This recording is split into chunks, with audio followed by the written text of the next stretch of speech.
Coursera, founded in 2012, is a leading MOOC platform partnering with over 300 institutions. Serving over 120 million learners globally, it offers courses, specializations, certificates, and degrees. While not universally the best, Coursera stands out for its accredited learning and breadth of offerings.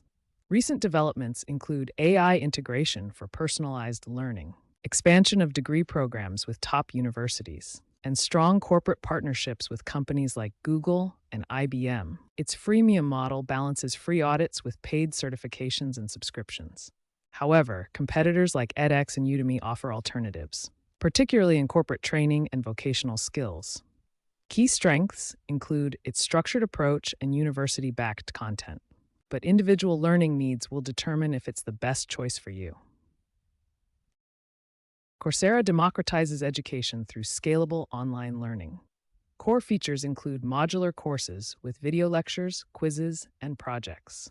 AI and personalization are key trends, offering adaptive learning paths that adjust to user progress. Coursera for Business focuses on reskilling programs. Emerging technologies include VR/AR and blockchain for credentials. Key examples include the Google IT Support Professional Certificate, helping underserved communities, and Yale University's online MBA with high career advancement rates. Experts view Coursera as a gold standard for structured learning, though critics note potential inequality. With 120 million learners and substantial market share, it excels in breadth and credibility for career-focused education.